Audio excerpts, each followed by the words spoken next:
Hello friends, my name is Neeraj. तो हम specially UKPSC JEE और यूकेपीएससी एई के लिए हम क्या करें, शॉर्ट नोट्स कर रहे हैं। ठीक है, तो सबसे पहला जो हमारा सब्जेक्ट है वो है हमारा पास बीएमसी, जो है बिल्डिंग मटेरियल एंड कंस्ट्रक्शन। तो देखो, मैं आपको अच्छे से ये पूरे सब्जेक्ट पढ़ा सकता था, बट क्या हुआ, टाइम मैनेजमेंट नहीं हो पा रहा मेरे पास इतना अच्छा खासा। तो इसलिए मैं शॉर्ट नोट्स बना के लाया हूँ आपके लिए, ताकि अगर आपके पास जितने भी क्वेश्चन आए उसमें से आप 80 to 90% क्वेश्चन लगा सको। ठीक है, बाकी 10% आप खुद बुक पढ़ लेना, आप उससे अच्छे से लगा सकोगे। तो हम स्टार्ट करते हैं बीएमसी से, इसके बाद हम सीरीज लाएंगे इरिगेशन की, फिर हाइड्रोलॉजी की, फिर उसके बाद एफएम की। तो ऐसे करके हम सारे सब्जेक्ट कवर करेंगे हमारे एई के और जेई के एग्ज़ाम तक। ठीक है, तो आज हम स्टार्ट करते हैं बिल्डिंग मटेरियल एंड कंस्ट्रक्शन। तो सबसे पहले बिल्डिंग मटेरियल एंड कंस्ट्रक्शन में जो हमारा सबसे जो पहला टॉपिक है वो हमारा सीमेंट, जो सबसे ज़्यादा इंपॉर्टेंट है हमारा। ठीक है, सीमेंट से सबसे ज़्यादा क्वेश्चन पूछे जाते हैं। तो सबसे पहले लिखा हुआ है कि Portland cement is defined as hydraulic cement. Portland cement को हम हाइड्रोलिक सीमेंट कब कहते हैं? पोर्टलैंड सीमेंट को हम हाइड्रोलिक सीमेंट कब कहते हैं? पोर्टलैंड सीमेंट को हाइड्रोलिक सीमेंट कब कहते हैं? जब क्या होता है, cement that hardens by reacting with water. जब क्या होता है, जो सीमेंट होता है वो रिएक्ट करता है वाटर के साथ और एक क्या बनाता है, वाटर रेजिस्टेंट प्रोडक्ट बनाता है। एक वाटर रेजिस्टेंट प्रोडक्ट बनता है। ऐसे सीमेंट को हम क्या बोलते हैं, ऐसे पोर्टलैंड सीमेंट को हम क्या कहते हैं? हाइड्रोलिक सीमेंट कहते हैं। ठीक है, ऐसे पोर्टलैंड सीमेंट को हम क्या कहते हैं? हाइड्रोलिक सीमेंट कहते हैं। जो क्या करता है, सीमेंट क्या करता है, रिएक्टिंग करता है वाटर के साथ, एक वाटर रेजिस्टेंट प्रोडक्ट बनाता है। ठीक है, उसके बाद आगे बढ़ते हैं हम।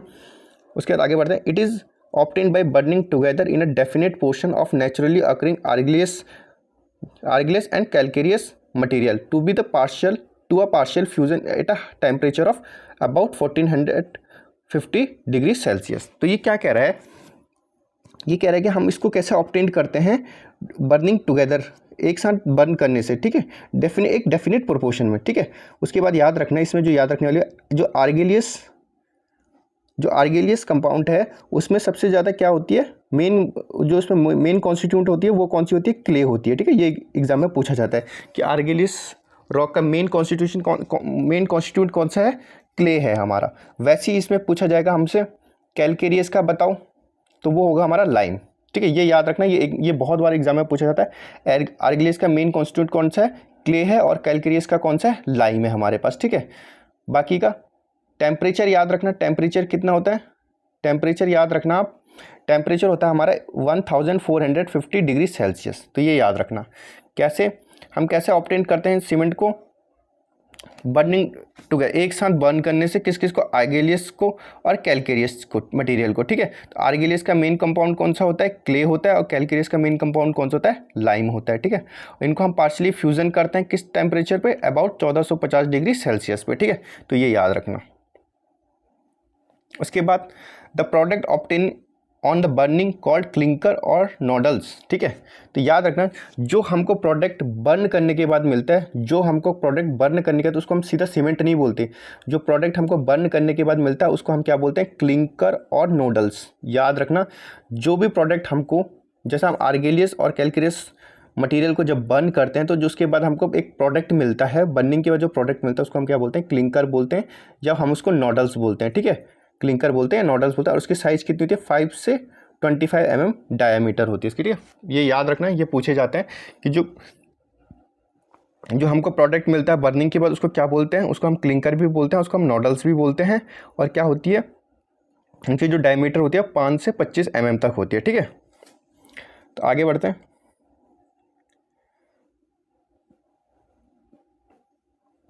उसके बाद लिखा है clinker is cooled and ground to the required fineness to produce. ठीक है, क्लिंकर क्या होता है? जब ठंडा हो जाता है, क्लिंकर जब ठंडा हो जाता है उसके बाद हम उसको क्या करते हैं, थोड़ा उसके बाद and ground to be required fineness, उसको थोड़ा फाइन कर देते हैं, उसको क्या बोलते हैं हम? उसी को हम क्या कहते हैं? सीमेंट। ठीक है, हम क्या करते हैं, जैसा हमने आर्गेलियस और कैलकेरियस को हमने क्या करा? बर्न करा एक साथ। ठीक है, कितने डिग्री सेल्सियस पे? 1450 डिग्री सेल्सियस पे। ठीक है, उसके बाद जो हमको प्रोडक्ट मिला बर्न होने के बाद, वो क्या मिला हमको? क्लिंकर मिला और नोडल्स मिला। क्लिंकर भी बोल लो या नोडल्स बोल लो, दोनों बात एक है। उसकी जो डायमीटर होती है क्लिंकर और नोडल की, वो कितनी होती है? 5 से 25 mm डायमीटर होती है। ठीक है, उसके बाद हमने क्या किया? क्लिंकर को हमने ठंडा किया और क्या किया? उसको ग्राउंड करा और उसको क्या करा? हमने फाइननेस किया और उससे क्या मिला हमको? सीमेंट मिला। ठीक है, फिर एक ये पेपर में पूछा जाता है कई बार कि इन्वेंटर कौन है सीमेंट का? वो है जोसेफ एस्फिडेन। कौन है? जोसेफ एस्फिडिन, ठीक है, याद रखना जोसेफ एस्फिडिन है, ठीक है। पोर्टलैंड सीमेंट हमको कहाँ से मिली? पोर्टलैंड सीमेंट हमको मिला, पोर्टलैंड एक जगह है इंग्लैंड में, ठीक है, पोर्टलैंड सीमेंट वहाँ मिलती है।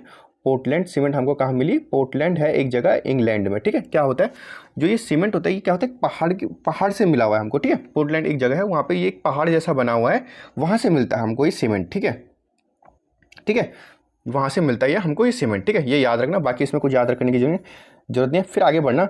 During the grinding of clinker gypsum और plaster of Paris is added to adjusting the settling time. तो ये याद रखना, क्या जब हम क्या करते हैं, क्लिंकर को ग्राइंड करते हैं, ठीक है, ग्राइंड करके क्या करते हैं हम क्लिंकर को, क्लिंकर जो क्या होता है 5 से 25 mm तक क्या होता है इनकी डायमीटर होती है, ठीक है, 5 से 25 mm की डायमीटर होती है। तो हम इसको क्या करना है, इसको हम जो क्लिंकर होता है उसको ग्राइंडिंग करते हैं, उसके बाद हमको क्या बनता है, हमारा सीमेंट बनता है। तो जब हम इसको क्लिंकर को ग्राइंड कर रहे होते हैं उस समय हम क्या करते हैं, जिप्सम और प्लास्टर ऑफ पेरिस, जिप्सम या प्लास्टर ऑफ पेरिस को हम ऐड करते हैं उसमें, किस लिए?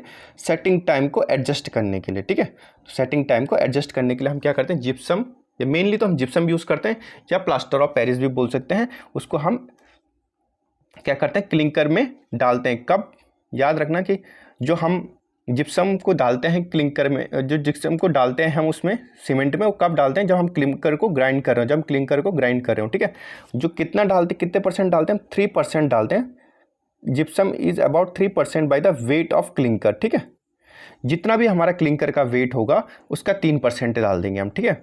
जैसे मतलब मान लो अगर 100 kg हमारा क्लिंकर है तो हम 3 kg क्या डाल देंगे उसमें, जिप्सम डाल देंगे, ठीक है। फिर उसको किस टाइम पे डालेंगे, जब हम उसको ग्राइंड कर रहे होंगे, ठीक है।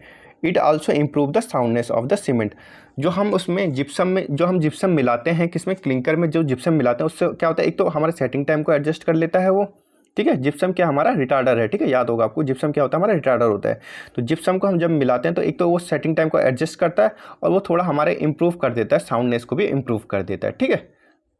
आगे बढ़ते हैं। फिर ये एग्जांपल्स पूछे जाते हैं। द कॉमन कैलकेरियस मटेरियल, ठीक है, कौन कौन सा होता है? लाइमस्टोन, लाइमस्टोन, लाइमस्टोन हो गया, चौक हो गया,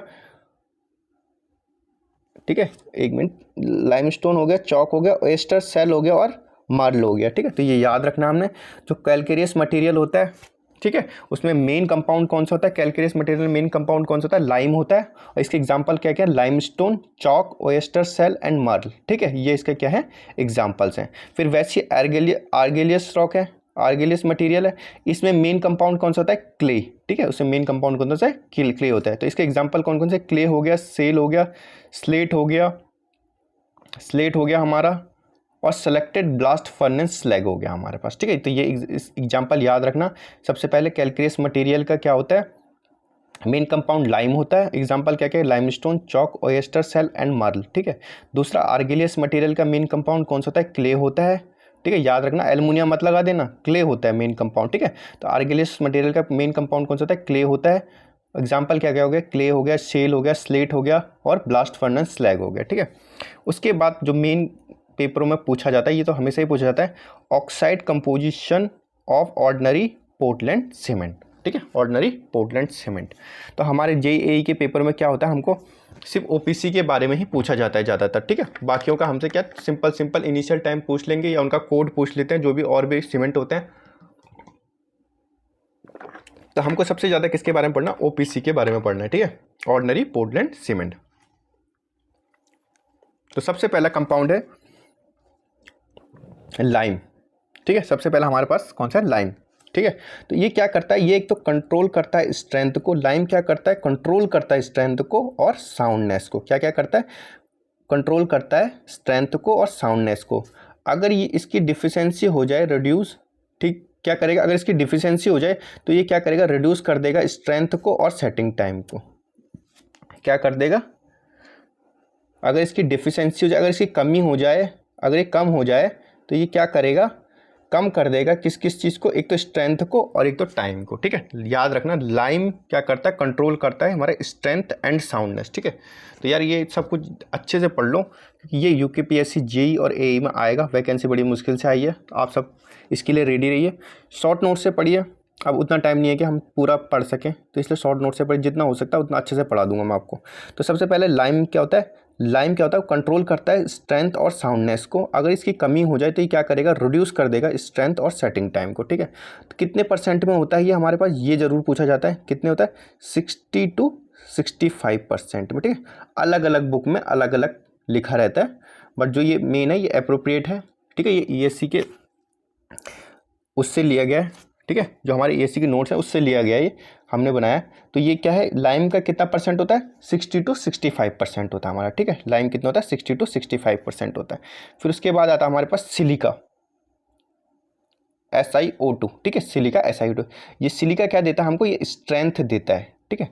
याद रखना, लाइम कंट्रोल करता है स्ट्रेंथ को और सिलिका हमारा स्ट्रेंथ देता है। अगर ये एक्सेस मात्रा में हो जाए सिलिका, तो ये क्या करता है, हमारा स्लो सेटिंग करता है, ठीक है, स्लो सेटिंग को कॉज करता है, ठीक है। तो क्या होता है, हमारा सीमेंट क्या करता है, स्लो सेट होने लग जाता है अगर ये एक्सेस मात्रा में होगा। कौन सा, सिलिका। और क्या देता है ये हमको, स्ट्रेंथ देता है।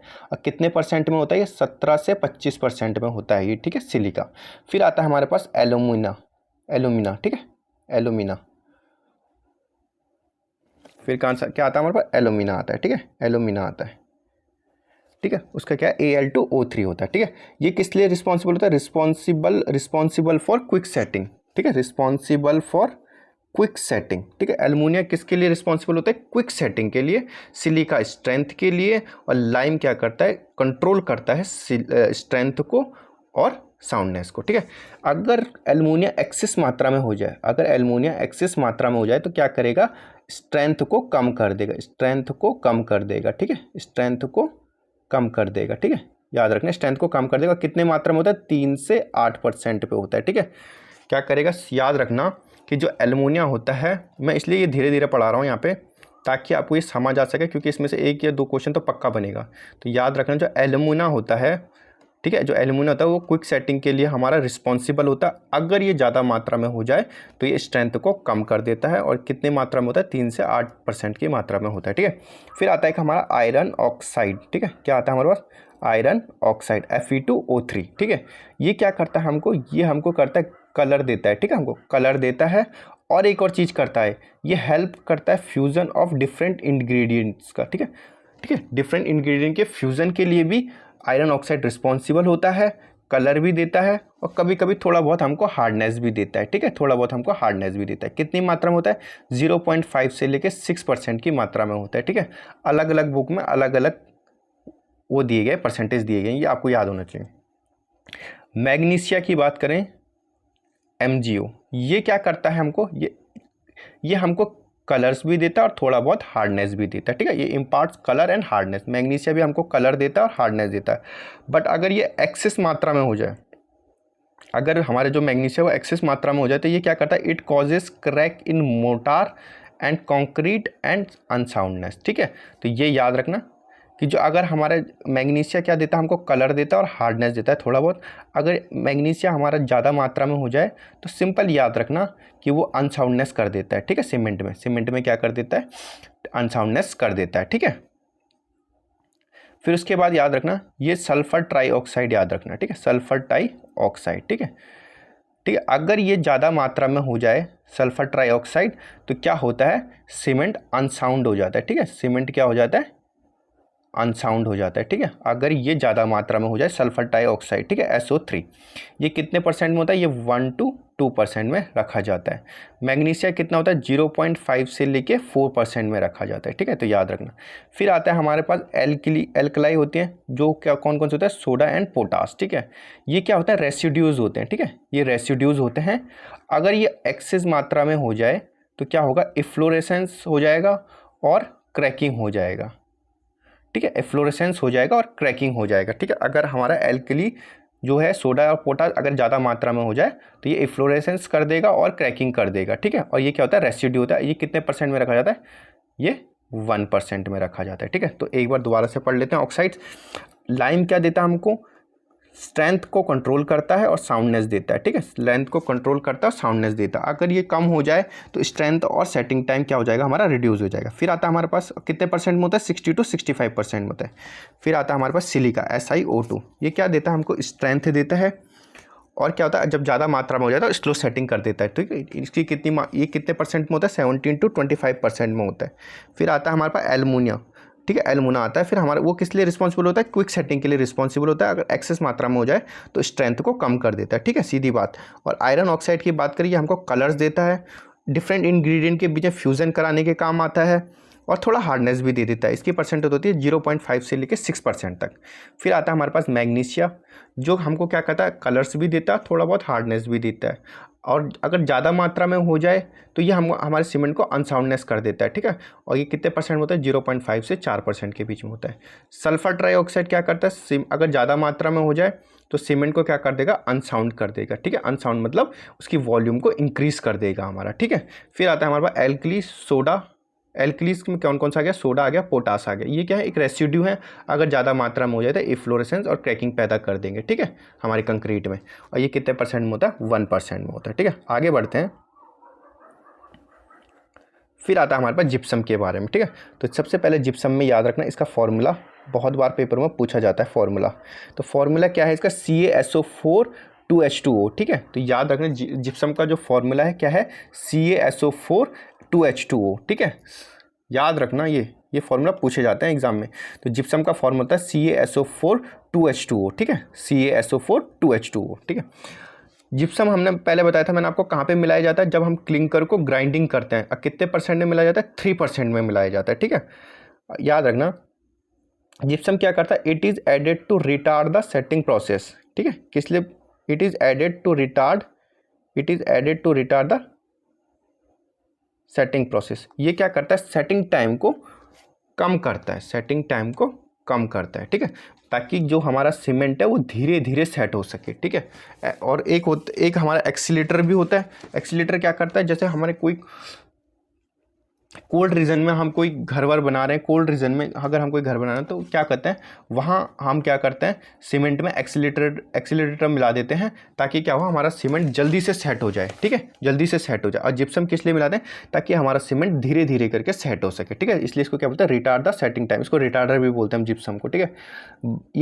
ये वर्क कैसे करता है आप देखना, by making the protective layer of calcium lignosulphate, calcium sulphoaluminate around the particles. क्या करते हैं, जब ये जिप्सम को हम मिलाते हैं किसमें, सीमेंट में, ठीक है, कब करते हैं, ग्राइंडिंग के टाइम पे, क्लिंकर के ग्राइंडिंग के टाइम पे। तो ये क्या करता है, प्रोटेक्टिव लेयर बना देती है सीमेंट में। जो सीमेंट के पार्टिकल्स होते हैं ना, उनके ऊपर प्रोटेक्टिव लेयर बनाती है। वो किस चीज़ की बनती है, कैल्शियम लिंगोसल्फेट की बन सकती है, कैल्शियम सल्फोएल्मिनाइट की बन सकती है। किसके, सीमेंट पार्टिकल्स के ऊपर एक प्रोटेक्टिव लेयर बना देती है, ठीक है। याद रखना, gypsum and plaster of Paris is a small percentage tend to increase the strength slightly, ठीक है। जो हमारा जिप्सम और प्लास्टिक ऑफ पेरिस होता है, ठीक है, अगर वो स्मॉल परसेंटेज में मिला भी है, वैसे भी स्मॉल परसेंटेज में ही मिला रहता है, वो हमारे कितने 3% में मिला रहता है। तो वो क्या करता है, कभी कभी हमारे इंक्रीज़ करता है स्ट्रेंथ को भी, कभी कभी स्लाइटली इंक्रीज़ करता है, थोड़ा सा इंक्रीज़ कर देता है हमारे स्ट्रेंथ को, ठीक है। ये हमारे जिप्सम के बारे में। तो जिप्सम में एक तो याद रखना है क्या है, इसका फॉर्मूला जो है CaSO4 2H2O, ठीक है, ये याद रखना। दूसरा ये क्या होता है, रिटार्डर होता है, ठीक है। ये क्या करता है, प्रोटेक्टिव लेयर बना देता है सीमेंट पार्टिकल्स के ऊपर, किस चीज़ का, कैल्शियम लिंगोसल्फेट का या कैल्शियम सल्फोएल्मिनाइट का, ठीक है, एल्मिनाइट का। तो ये याद रखना, जिप्सम कब मिलाया जाता है, जिप्सम हमारे ग्राइंडिंग के टाइम पे मिलाया जाता है क्लिंकर को, और ये कितने परसेंट में मिलाया जाता है, ये 3% में मिलाया जाता है, ठीक है, ये याद रखना। बाकी आगे पढ़ो, बोग्स कंपाउंड के बारे में पढ़ते हैं। तो ये सबसे इंपॉर्टेंट है हमारा बोग्स कंपाउंड, ठीक है। तो ये आप देखो क्या क्या होता है। सबसे पहले पढ़ते हैं हम ट्राई कैल्शियम सिलिकेट के बारे में, ठीक है। इसको क्या बोलते हैं, C3S, try calcium silicate C3S। इसका एक और नाम होता है एलाइट। इसको हम एलाइट के क्या होता है, ये एलाइट, बेलाइट, सिलाइट और फेलाइट होता है, ठीक है। तो इसका नाम क्या है, एलाइट है, ठीक है। तो ये कितने परसेंट से होता है, 30 से 50% मिला होता है, ठीक है। ट्राई कैल्शियम सिलिकेट कितना, 30 से 50% में मिला जाता है, ठीक है। ये किस लिए रिस्पॉन्सिबल होता है, अर्ली स्ट्रेंथ के लिए रिस्पॉन्सिबल होता है, ठीक है। पहली बात, किस लिए रिस्पॉन्सिबल होता है, अर्ली स्ट्रेंथ के लिए रिस्पॉन्सिबल होता है। इसका हीट ऑफ हाइड्रेशन कितना होता है, 500 जूल पर ग्राम। जो मैं अंडरलाइन कर रहा हूँ वो इंपॉर्टेंट है, ठीक है। सबसे पहली बात, ट्राई कैल्शियम सिलिकेट का नाम क्या होता है, एलाइट होता है, C3S बोलते हैं। कितने परसेंट में होता है, 30 से 50% के बीच में होता है। किस लिए रिस्पॉन्सिबल होता है C3S, अर्ली स्ट्रेंथ के लिए रिस्पॉन्सिबल होता है। हीट ऑफ हाइड्रेशन कितना होता है इसमें, 500 जूल पर ग्राम, ये क्या करता है, ट्राई कैल्शियम सिलिकेट क्या करता है, increase resistance of freezing and thawing, ठीक है, increase resistance of freezing and थॉइंग, मतलब फ्रीजिंग एंड थॉइंग का मतलब है कि क्या कर, कभी जैसे कभी बहुत ज़्यादा, मतलब जैसे आप डेजर्ट का लगा लो, डेजर्ट एरिया का लगा लो, वहाँ क्या होता है, रात का टेम्परेचर बहुत कम हो जाता है, फ्रीजिंग तक चला जाता है, और गर्मी और दिन का टेम्परेचर बहुत ज़्यादा चला जाता है, इसी को बोलते हैं फ्रीजिंग एंड थॉइंग का केस, ठीक है। तो ये क्या करता है, इंक्रीज करता है resistance to the freezing and thawing के लिए, ठीक है, क्या, ट्राई कैल्शियम सिलिकेट, ठीक है। और इसको हम क्या करते हैं, यूज़ नहीं करते, मास कंक्रीटिंग के लिए यूज़ नहीं करते हम इसको, किसको, not used in mass concreting, क्या, ट्राई कैल्शियम सिलिकेट, ठीक है, C3S अर्ली स्ट्रेंथ के लिए, ठीक है। आगे बढ़ते हैं, फिर आता है हमारे पास डाया कैल्शियम सिलिकेट, जिसको हम बोलते हैं C2S, इसका नाम होता है बेलाइट, ठीक है, इसका नाम होता है बेलाइट, और क्या होता है, C2S का नाम होता है। कितने परसेंट में मिला होता है, ये मिला रहता है 20 से 45% में मिला रहता है, ठीक है, क्या मिलता है, 20 से 45% में मिला रहता है, ठीक है। ये किस लिए यूज़ करा, ये क्या देता है हमको, it gives progressive strength, progressive strength मतलब अल्टीमेट स्ट्रेंथ, हमको अल्टीमेट स्ट्रेंथ कौन देता है, C2S डाया कैल्शियम सिलिकेट, हमको अल्टीमेट स्ट्रेंथ कौन देता है, डाया कैल्शियम सिलिकेट, जिसको हम बेलाइट बोलते हैं, C2S, ठीक है, ठीक है। बाकी कुछ नहीं मिला, इसका जो हीट ऑफ हाइड्रेशन होता है वो सबसे कम होता है, वो कितना होता है, 260 जूल पर ग्राम, ठीक है, 260 जूल पर ग्राम, ठीक है। सबसे कम हीट ऑफ हाइड्रेशन किसका होता है, C2S का ही होता है, जो होता है 260 जूल पर gram. Impart resistance to chemical attack, chemical attack से बचाने के लिए से हमको रेजिस्टेंस करता है, ठीक है, केमिकल अटैक से हमको बचाता है कौन, डाया कैल्शियम सिलिकेट, हमारे सीमेंट को किससे बचाता है, केमिकल अटैक से कौन बचाता है, डाया कैल्शियम सिलिकेट बचाता है। अल्टीमेट स्ट्रेंथ देता है, और इसका हीट ऑफ हाइड्रेशन 260 जूल पर ग्राम है, ठीक है। उसके बाद आगे बढ़ते हैं, आगे आता है हमारे पास ट्राई कैल्शियम एल्यूमिनेट, ठीक है, ट्राई कैल्शियम एल्यूमिनेट, जिसका नाम क्या होता है, C3A, और इसको बोलते हैं हम सेलाइट, ठीक है, इसको हम बोलते हैं सेलाइट। ये कितना परसेंट में मिला होता है, ये 8 से 12% में मिला रहता है। ये किस चीज़ के लिए रिस्पॉन्सिबल होता है, ये फ्लैश सेटिंग के लिए रिस्पॉन्सिबल होता है। किस चीज़ के लिए रिस्पॉन्सिबल होता है, try calcium aluminate flash setting के लिए रिस्पॉन्सिबल होता है। सबसे पहले पानी के साथ कौन रिएक्ट करता है, हमारा C3A रिएक्ट करता है, सबसे पहले पानी के साथ कौन रिएक्ट करता है, हमारा C3 ट्राई कैल्शियम एल्यूमिनेट, जिसको हम सेलाइट कहते हैं, ठीक है, ठीक है। There hydrate do not contribute anything to the strength of the concrete, ठीक है। दूसरी चीज़ याद रखना, स्ट्रेंथ के, कंक्रीट के स्ट्रेंथ के लिए ट्राई कैल्शियम एल्यूमिनेट कोई भी कंट्रीब्यूशन नहीं देता, ठीक है, ट्राई कैल्शियम एल्यूमिनेट कोई भी कंट्रीब्यूशन नहीं देता हमारे किसके लिए, स्ट्रेंथ पे। स्ट्रेंथ पे कौन देता है हमको, डाया कैल्शियम सिलिकेट हमको किस लिए देता है, डाया कैल्शियम सिलिकेट हमको अल्टीमेट स्ट्रेंथ देता है, और ट्राई कैल्शियम सिलिकेट हमको क्या देता है, हमको अर्ली स्ट्रेंथ देता है, ठीक है। आगे बढ़ते हैं,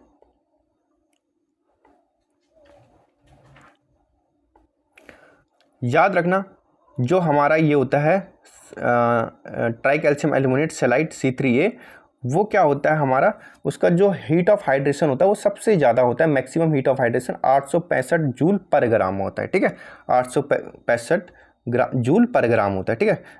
अब इसके बाद देखें, their presence is harmful to the durability of concrete, particular where the concrete is likely to be attack by sulphate. ये छोड़ो, इसको कोई जरूरत नहीं है, इसमें जो याद रखना है, एक तो क्या रखना है, सबसे पहले पानी के साथ कौन रिएक्ट करता है, बोग्स कंपाउंड में ट्राई कैल्शियम एल्यूमिनेट करता है, कितने परसेंट में होता है, 8 से 12% में होता है, फ्लैश सेटिंग के लिए रिस्पॉन्सिबल होता है, ठीक है।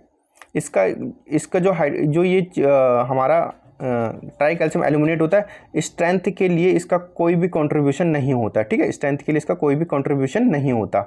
इसकी मैक्सिमम हीट ऑफ हाइड्रेशन कितनी होती है, 865 जूल पर ग्राम होती है, ठीक है।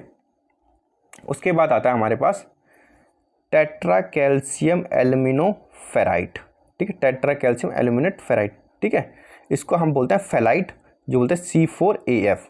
वैसे इसका कोई भी काम नहीं होता बोगस कंपाउंड में, ठीक है, इसका सीमेंट में कोई भी काम नहीं होता, ठीक है।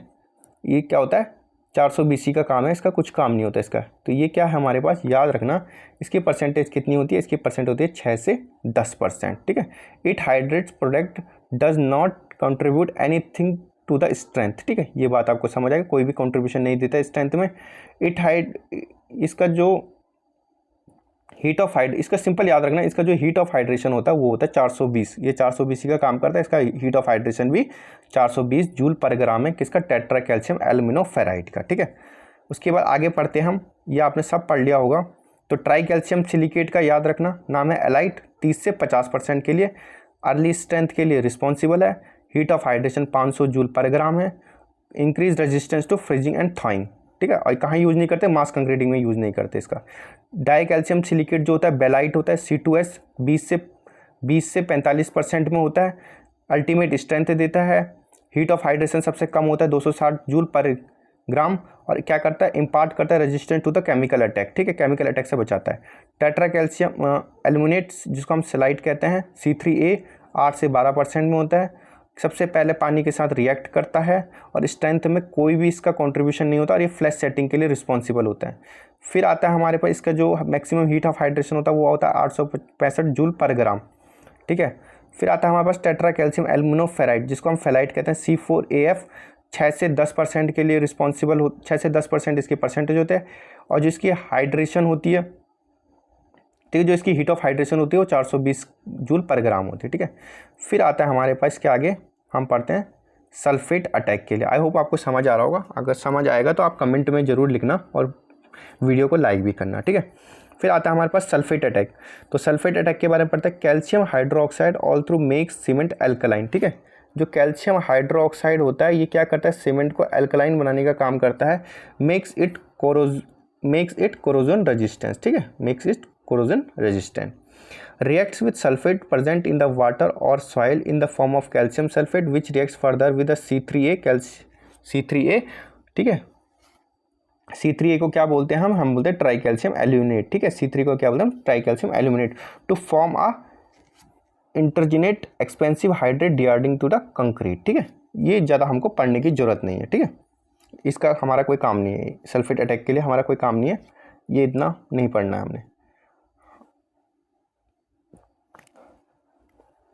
अगर हम बात करें in case of OPC, heat of hydration is approximately, ये ज़रा इंपॉर्टेंट है।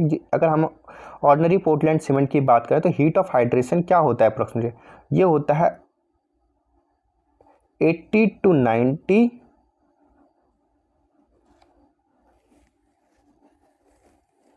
90 CL पर ग्राम आफ्टर 28 डेज और 100 CL पर ग्राम आफ्टर 90 डेज, ठीक है। तो ये याद रखना, ये इंपॉर्टेंट है थोड़ा, ये याद रखना, ठीक है। इसके बाद आगे पढ़ते हैं हम हाइड्रेशन ऑफ सीमेंट, ठीक है। तो इसका पढ़ते हैं, the chemical reaction between the cement and water is known as hydration of cement. जो केमिकल रिएक्शन होता है किसमें, सीमेंट और वाटर में, हीट ऑफ हाइड्रेशन अलग है और हाइड्रेशन ऑफ सीमेंट अलग है, ठीक है। हीट ऑफ हाइड्रेशन बाद में समझाता, पहला हाइड्रेशन ऑफ सीमेंट बोला। जो केमिकल रिएक्शन होता है किनके बीच में, सीमेंट और वाटर के बीच में, जैसे हमने सीमेंट के ऊपर पानी डाला तो जो उनके बीच में जो केमिकल रिएक्शन बनता है उसको क्या बोलते हैं हम, hydration of cement. The reaction take place between the active component of the cement and water, ठीक है, ये सिंपल चीज़ है। When the cement comes in the contact with water the hydration product start depositing on the outer periphery of the nucleus of the hydrate cement. This reaction slowly for 2-5 hours and is called as induction or dormant period. The deposit of hydration product makes diffusion of water difficult to reducing the hydration of cement, ठीक है। ये important नहीं है, आगे बढ़ेंगे। At any stage of hydration the cement paste consist of gel, ये भी कोई इंपॉर्टेंट नहीं है इसमें जो इंपॉर्टेंट है, the product of CHS gel calcium silicate hydrate also known as tobermorite gel, ये इंपॉर्टेंट है।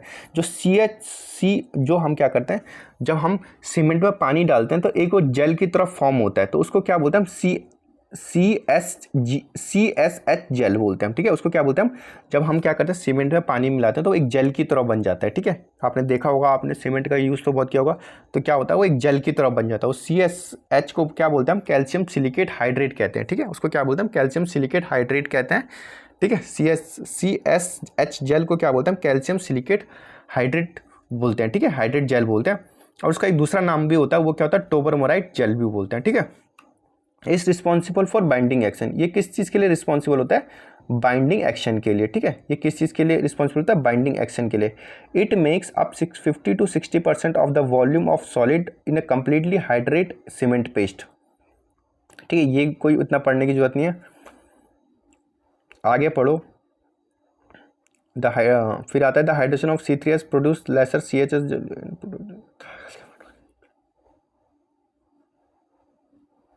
ये भी कोई ज़रूरत नहीं है। फिर आता है हमारे पास rate of hydration.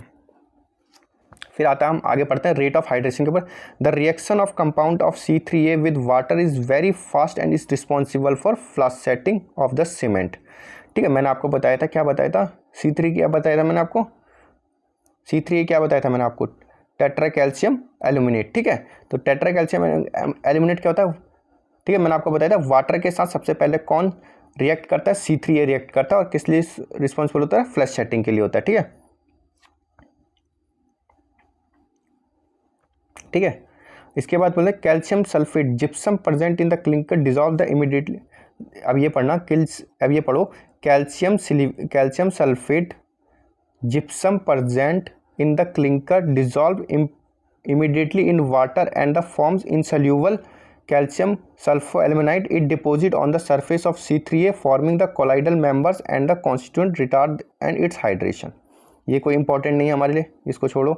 The rate of heat evolution of the compound is equal to the amount of each is considered will be the following descending order.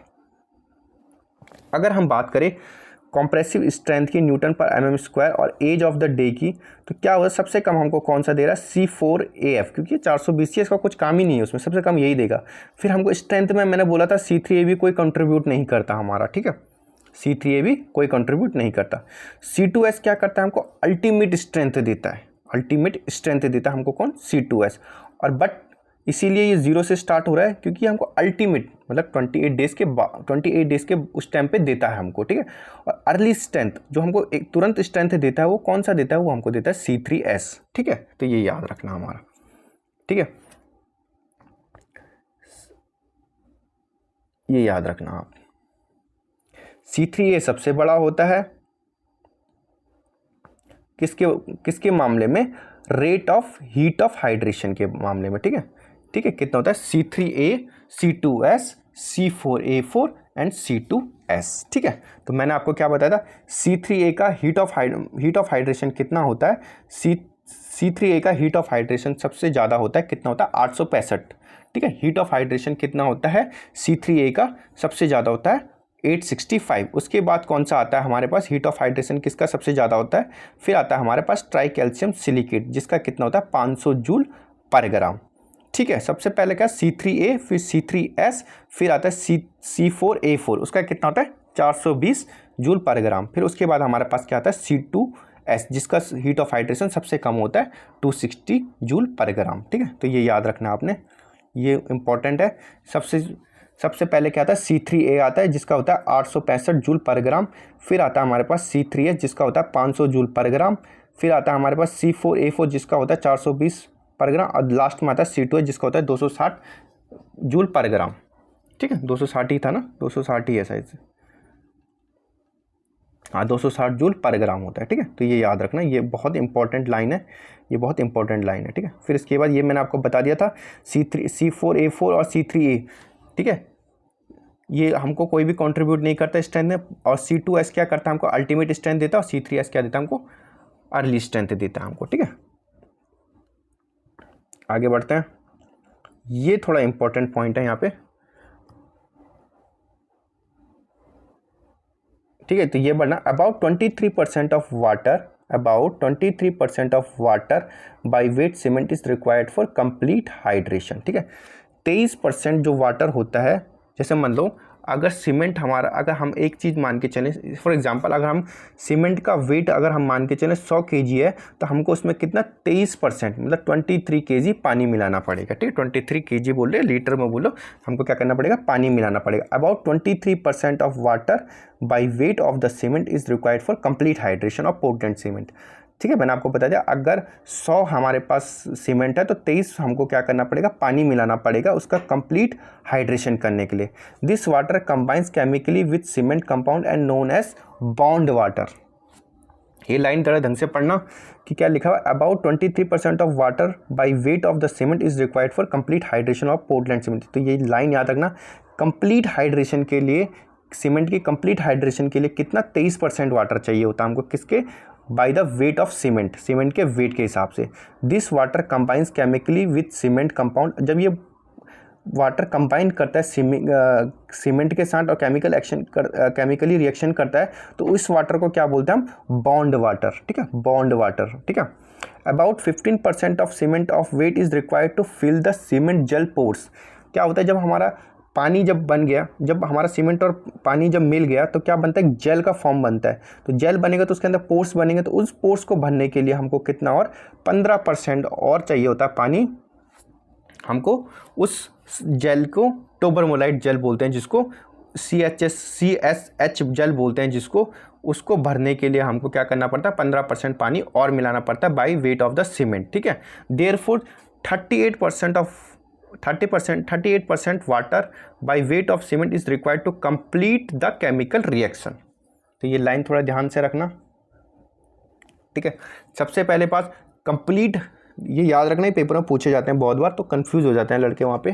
तो याद रखना कि कंप्लीट हाइड्रेशन के लिए केवल 23% पानी चाहिए होता है, कंप्लीट हाइड्रेशन के लिए केवल 23% पानी चाहिए होता है।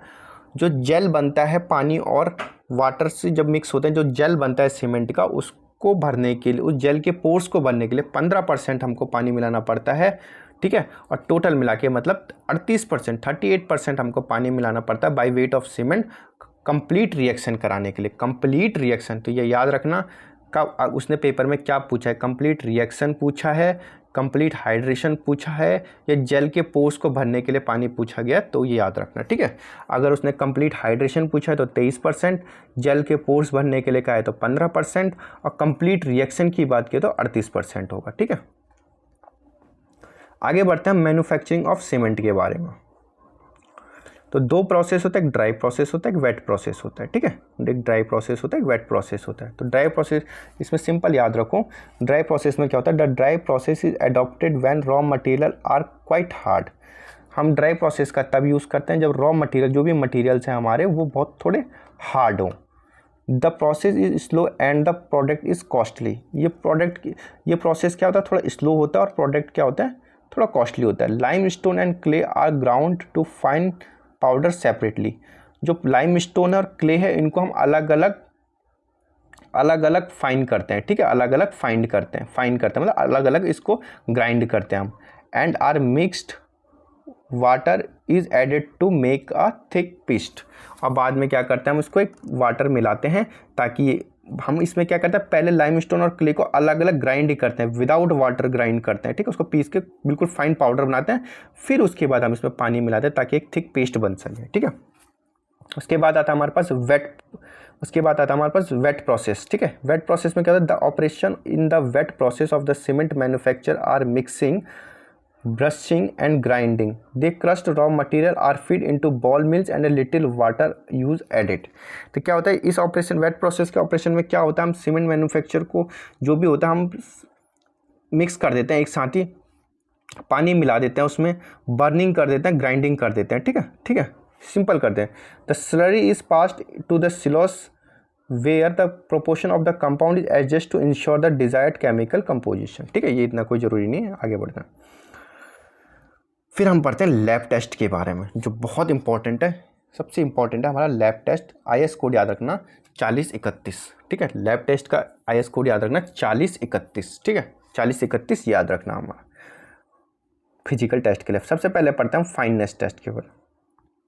The degree of the fineness of the cement is measure of the mean size of the grains in it. जो हम फाइननेस की डिग्री पहचानते हैं सीमेंट की, किससे मेज़र करते हैं, mean size of the grain. जो ग्रेन की मीन साइज होगी उससे हम क्या करते हैं, इसकी फाइननेस पता करते हैं सीमेंट की। इसको हम किस चीज़ से मेज़र करते हैं, it can be measured using sieve method and Blaine air permeability method. हम इसको फाइननेस को कैसे मेज़र करते हैं, या तो सीप मेथड से हम इसको मेज़र कर लेंगे, या ब्लेन्स एयर परमेबिलिटी मेथड से हम इसको मेज़र कर लेंगे, ठीक है। सबसे पहली बात ये याद रखना आप जो मैं पढ़ाऊंगा, the fineness of the cement is represented by specific surface area in centimetre square पर ग्राम। ठीक है, हम फाइननेस ऑफ सीमेंट को कैसे रिप्रेजेंट करते हैं, स्पेसिफिक सरफेस एरिया SSA, आपने बुक्स में पढ़ा होगा SSA, उसको बोलते हैं स्पेसिफिक सरफेस एरिया से हम क्या करते हैं, फाइननेस ऑफ सीमेंट को रिप्रेजेंट करते हैं। ठीक है, और किस में इसका जो यूनिट होता है वो किस में आता है, सेंटीमीटर स्क्वायर पर ग्राम में। तो ये जो 3 है ये बहुत इंपॉर्टेंट, ये बार बार पूछे जाते हैं एग्जाम्स में। ठीक है, ये बार बार पूछे जाते हैं। ठीक है, OPC की बात करें तो स्पेसिफिक सरफेस एरिया कितना होता है, 2250 सेंटीमीटर स्क्वायर पर ग्राम।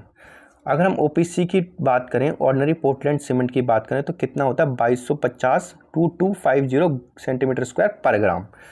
हम रैपिडली हार्डिंग सीमेंट की बात करें तो वो होता है 3250 सेंटीमीटर स्क्वायर पर ग्राम। इसमें से एक क्वेश्चन कंफर्म है। और अगर हम PPC की बात करें, पोर्टलैंड पोज़ोलाना सीमेंट की बात करें तो वो होता है 3000 सेंटीमीटर स्क्वायर पर ग्राम। ठीक है, तो ये भूलना मत यार, ये याद रखना, ये बहुत ज़रूरी है। एक तो क्या, फाइननेस सीमेंट को हम मेज़र कैसे करते हैं, फाइननेस ऑफ सीमेंट को हम कैसे मेज़र करते हैं, mean size of the grain से। ठीक है, mean size of the grain से हम इसको क्या करते हैं, मेज़र करते हैं। सॉरी, डिग्री ऑफ फाइननेस को हम मेज़र करते हैं mean size of the grain से। और फाइननेस, अगर हमको सीमेंट की फाइननेस मेज़र करनी हो, किससे मेज़र करेंगे हम, सीव मेथड से या ब्लेंस एयर परमेबिलिटी मेथड से। ठीक है, परमेबिलिटी मेथड से। अगर हमको पूछा जाए कि फाइननेस ऑफ सीमेंट को कैसे रिप्रेजेंट करते हैं, फाइननेस ऑफ सीमेंट को हम SSA से रिप्रेजेंट करते हैं। तो SSA क्या होता है हमारे पास, स्पेसिफिक सरफेस एरिया, किस में यूनिट आती है, सेंटीमीटर स्क्वायर पर ग्राम में। अगर हम ऑर्डिनरी पोर्टलैंड सीमेंट की बात करें तो 2250 सेंटीमीटर स्क्वायर पर ग्राम। रैपिडली हार्डिंग सीमेंट की बात करें तो 3250 सेंटीमीटर स्क्वायर पर ग्राम। और अगर हम पोर्टलैंड पोज़ोलाना सीमेंट की बात करें तो 3000 सेंटीमीटर स्क्वायर पर ग्राम होती है हमारी। ठीक है, आगे बढ़ते हैं, हम बात करते हैं कंसिस्टेंसी टेस्ट। तो याद रखना एक चीज़ कि हमको सीमेंट के टेस्ट करने से पहले, सबसे पहले हमको कौन सा टेस्ट करना पड़ता है, हमको सबसे पहले कंसिस्टेंसी टेस्ट करना होता है। सबसे ये पूछा जाता है एग्जाम में कई बार, सबसे पहले हम कौन सा टेस्ट करते हैं, सबसे पहले हम कंसिस्टेंसी टेस्ट करते हैं। ठीक है, इसके बाद आगे पढ़ते हैं, this test is to estimate the quantity of mixing water to form of paste of a normal consistency. ठीक है, इसमें क्या करते हैं, हम एक पतली सी नीडल, हम सीमेंट का एक पेस्ट बना के पतली सी एक नीडल उसके ऊपर रख देते हैं। ठीक है, पतली सी एक नीडल उसके ऊपर रख देते हैं। ठीक है, अगर वो ज़्यादा अंदर तक नहीं गई, वो क्या, नीडल क्या होती है, जो सुई होती है, अगर सीमेंट के अंदर ज़्यादा अंदर तक नहीं गई तो हम क्या करते हैं, उसमें पानी मिलाते रहते हैं जब तक वो ऊपर से क्या करे, ऊपर से जब तक कितने ना चले जाए, वो कम से कम 35 mm टू 35 से लेके 35 से ऐसे 33 तक या 35 से लेके 33 mm तक नहीं गई अगर ऊपर से, तब तक हम उसमें पानी मिलाते रहते हैं। ठीक है, तो अब पढ़ते हैं आगे। ठीक है, हम इस टेस्ट को एस्टिमेट किस लिए करते हैं, quantity of mixing water in the form of paste of normal consistency के लिए। ठीक है, define the percentage of water is requirement for the requirement the cement paste, the viscosity which will be such that the Vicat, ये छोड़ देना, simple consistency test को हम किससे मेजर करते हैं, विकार्ट एपरेटस से। ठीक है, विकार्ट एपरेटस बोलते हैं उसको। ठीक है, जो विकार्ट एपरेटस में जो विकेट प्लंजर होता है वो कितना, उसका डाया कितना होता है, 10 mm का डाया होता है। Penetration up to the point of 5 to 7 mm from the bottom से कितना होता है, 5 से 7, और ऊपर से कितना होगा, ये हमारे पास ये होगा हमारे पास 33 to 35 होता है, 33 to 35 होगा। ठीक है, ऊपर से कितना होता है, 33 to 35 होता है, नीचे से कितना होता है हमारा 5 to 7 mm from the bottom of the Vicat mould. ठीक है, time of gauging should not be less than, ये याद रखना, ये बहुत बार पूछा जाता है। जो टाइम ऑफ गॉजिंग होता है कंसिस्टेंसी लिमिट में, वो कितने से कम नहीं होना चाहिए, 4 मिनट से कम नहीं होना चाहिए। ठीक है, time of gauging should not be less than 4 minute. ठीक है, कंसिस्टेंसी लिमिट। फिर आता है हमारे पास initial and final setting time. The cement paste prepared with the 0.85 consistency limit and tested in Vicat apparatus. ठीक है, हम इसको भी initial and final setting time को भी किसमें, विकार्ट एपरेटस में मेजर करते हैं। जो इनिशियल सेटिंग टाइम होता है वो कभी भी 30 मिनट से कम नहीं होना चाहिए, should not be less than 30 minute, ठीक है। और फाइनल सेटिंग टाइम होता है paste completely loss plasticity 5 mm annual collar to be able to make an impression cover with a surface pastry. Simple याद रखना, जो एक चीज़ याद रखना, इनिशियल सेटिंग टाइम का याद रखना 0.85 मिनट होता है। जो इनिशियल और फाइनल सेटिंग टाइम में जो कंसिस्टेंसी होती है वो कितनी होती है, 0.85% 0.85 होती है, ठीक है। मतलब 85% ऑफ कंसिस्टेंसी होती है, ठीक है। 0.85 मतलब 85% ऑफ कंसिस्टेंसी होती है। तो 0.85 सीमेंट पेस्ट प्रिपेयर करने के लिए हमको 0.85 पी की पानी की जरूरत होगी, ठीक है। किससे टेस्ट करेंगे हम, विकार्ट एपरेटस से टेस्ट करेंगे। इनिशियल सेटिंग टाइम 30 मिनट से कम नहीं होना चाहिए, और फाइनल सेटिंग टाइम क्या होता है हमारा 10 घंटे से ज़्यादा नहीं होता, ज़्यादा नहीं होना चाहिए। और 5 जो एनुअल कॉलर यूज़ करते हैं फाइनल सेटिंग टाइम में, उसकी जो डायमीटर होती है 5 mm की होती है, यह याद रखना, ये पूछा जाता है एग्जाम में, ठीक है। इसके बाद आता है हमारे पास soundness test. It is done to ensure that the cement paste does not go undergo the large change in the volume after the setting, ठीक है। साउंडनेस टेस्ट किस लिए कहते हैं, अगर अनसाउंड होगा तो वॉल्यूम क्या होगी, इंक्रीज हो जाएगी, ठीक है।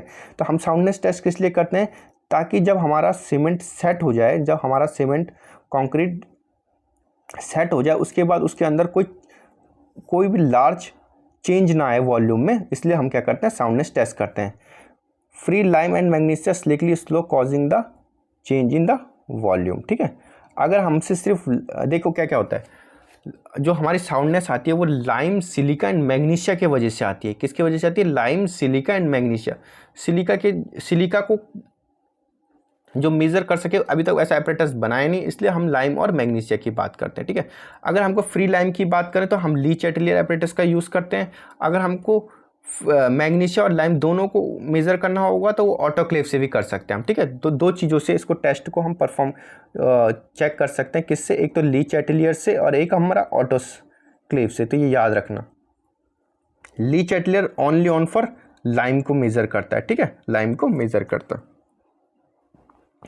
वाटर पेस्ट तो 0.78 P for water consistency for water paste made, ठीक है। तो 0.78 कंसिस्टेंसी वाटर की जरूरत होती है हमको, किसके लिए, साउंडनेस टेस्ट के लिए, ठीक है। और इसके इनिशियल और फाइनल के लिए 0.85 पी की जरूरत होती है हमको, ठीक है। और साउंडनेस टेस्ट के लिए 0.78 पी की जरूरत होती है। And filled in the mould, हम एक मोल्ड में डाल देते हैं जिसका क्या होता है 50 mm। देखा होगा आपने, सर्कुलर का होता है, आपने टेस्ट भी किया होगा, वो उसका डायमीटर कितना है, 50 mm का डायमीटर होता है। हाइट कितनी होती है उसकी, 50 mm होती है। इंडिकेटर के जो लंबी सी तार होती है उसके आगे से उनकी हाइट, जो 2 तारें लगी रहती लंबी से, इंडिकेटर बोलते हैं उनको, उनकी कितनी लेंथ होती है, 165 mm उसकी लेंथ होती है। उसको क्या करते हैं हम, टॉप और बॉटम से हम उसको ग्लास से कवर कर देते हैं और उसको पानी में रख देते हैं। कितने डिग्री सेल्सियस पे, 27 से 32 डिग्री सेल्सियस, कितने, एक दिन के लिए, 24 घंटे के लिए, ठीक है। After then it make then out and spacing the measure, हमको उनके बाद में उनको पानी से निकाल के इंडिकेटर के बीच में कितनी दूरी आई उसको स्केल से नाप लेते हैं। The whole apparatus then put in the boiling water for 3-4 hours. क्या करते हैं हम, इस होल एपरेटस को क्या करते हैं 3 से 4 घंटे के लिए किस में रख लेते हैं, पानी में रख लेते हैं। And after the slowly cooling down regarding to the take, ठीक है, ये सिंपल कोई बात नहीं। फॉर ओपीसी, ओपीसी के कितने ग्रेड आते हैं, 33, 43, 53, याद रखना 3 ग्रेड होते हैं ओपीसी की, ऑर्डिनरी पोर्टलैंड सीमेंट के 33, 43 और 53। ये पूछा गया था एक बार एसएससी के पेपर में, कौन सा इनमें से ओपीसी का ग्रेड नहीं है, तो 33, 43, 53 या 63, कौन सा नहीं था, 63 नहीं था, ठीक है। तो अगर ओपीसी की बात करें तो क्या होना चाहिए, expensive should not be more than 10 mm के लिए, ठीक है, 10 mm से ज़्यादा नहीं होना चाहिए। When magnesia is present autoclave test is done, अगर मैग्नीशिया भी हमारे प्रजेंट हो तो हम क्या करते हैं, ऑटोक्लेव टेस्ट करते हैं, ठीक है। ये जरूरी नहीं है, टेस्ट का सैंपल कोई ज़रूरी नहीं है इसमें, the sample is put in the, फिर पढ़ लेते हैं। जो टेस्ट सैंपल होता है वो क्या होता है, 25 × 25 × 250 mm is prepared for the moist and cured for 24 hours. The sample is put into the autoclave such as the 4 sides are exposed on the steam. The gauge pressure is, gauge pressure कितना लगता है उसमें, gauge pressure is 2.1 Newton per mm square and maintained for 3 hours. Slowly the pressure and the temperature specimen is brought and the room condition and the percentage change in the length is calculated. Simple बात, ये कोई नहीं। For OPC maximum percentage change in the length is 0.8%। ठीक है, तो maximum percentage होगा change होगा जो लेंथ में, वो 0.8% तक हम OPC में मान के चलते हैं। ठीक है, इसके बाद आता है हमारे पास specific gravity test. Specific gravity test, ठीक है, क्या आता है specific gravity test. Specific gravity test को हम किससे मेजर करते हैं? ली चैटेलियर फ्लास्क से। साउंडनेस को ली चैटेलियर एपरेटस से और स्पेसिफिक ग्रेविटी को ली चैटेलियर फ्लास्क से। ठीक है, तो ये याद रखना। ठीक है, ये याद रखना। फिर उसके बाद naphthalene and kerosene is used to measurement of the volume of cement particles. अगर हमको जब स्पेसिफिक ग्रेविटी टेस्ट करते हैं, सबसे पहले हम ली चैटेलियर फ्लास्क का यूज़ करते हैं और उसके अंदर क्या नैप्थलीन या कैरोसिन का यूज़ करते हैं। किसके लिए? Measurement of volume of cement particles के लिए। ठीक है, उसके बाद आगे बढ़ते हैं।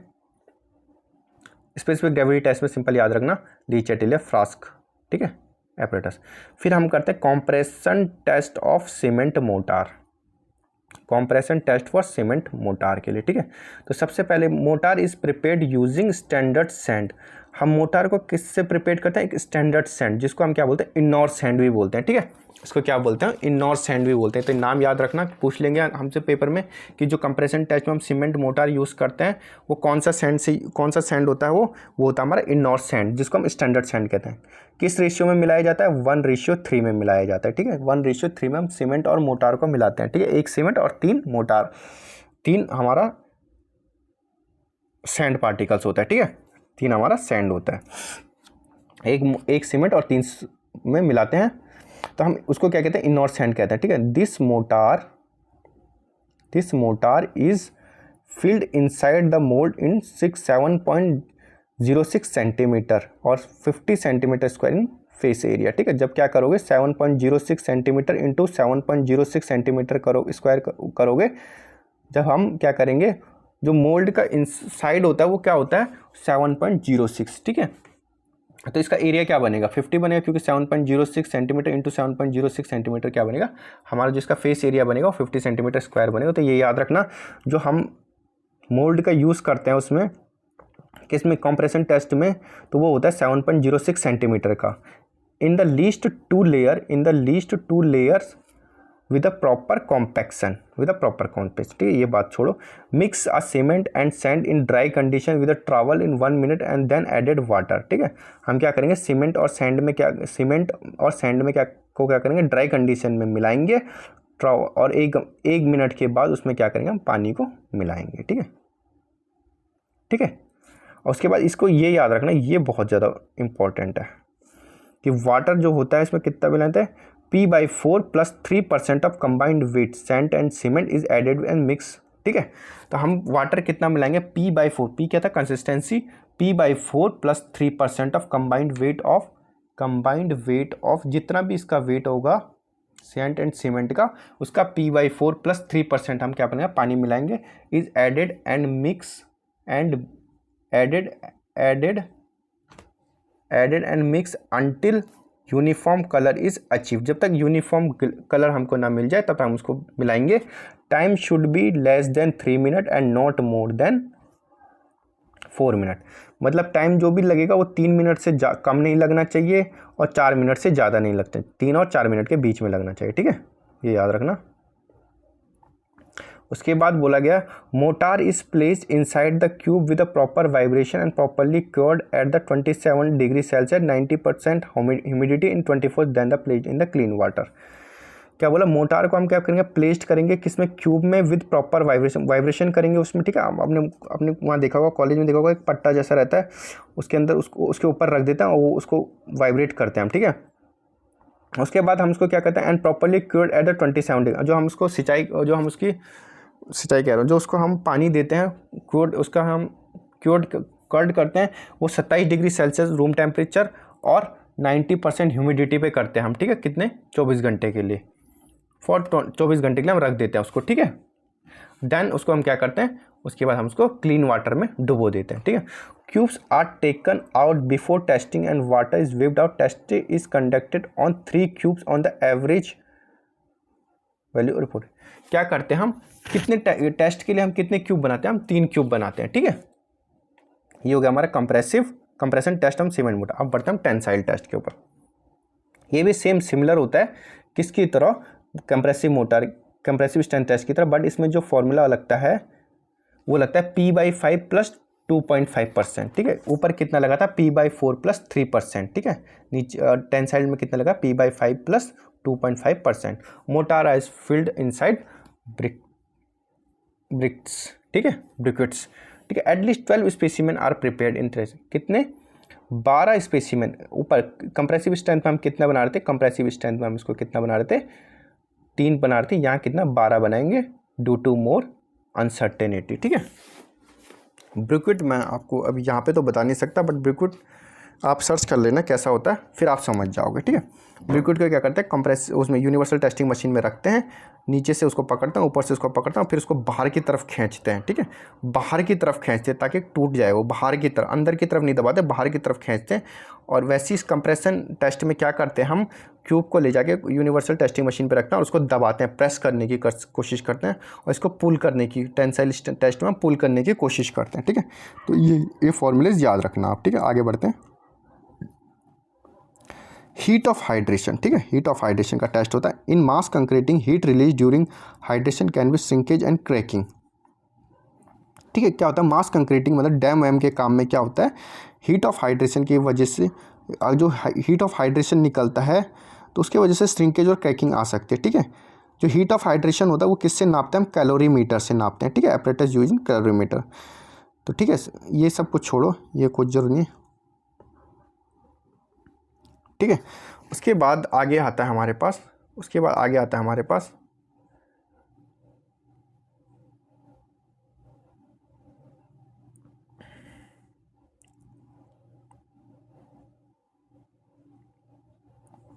आज अभी यहाँ तक ही रखते हैं, कल हम पढ़ेंगे टाइप ऑफ सीमेंट, ठीक है।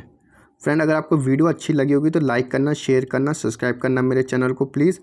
और अगर आगे इससे भी अच्छी वीडियो बनाऊँगा, आपको मैं सारे शॉर्ट नोट्स पढ़ा दूँगा एक साथ, जो भी है इरिगेशन, हाइड्रोलॉजी, जो भी मेन सब्जेक्ट है हमारे यूकेपीएससी जे और ए के लिए, इन्वायरमेंटल हो गए सब कुछ, ठीक है। तो कल हम पढ़ेंगे टाइप्स ऑफ सीमेंट के बारे में।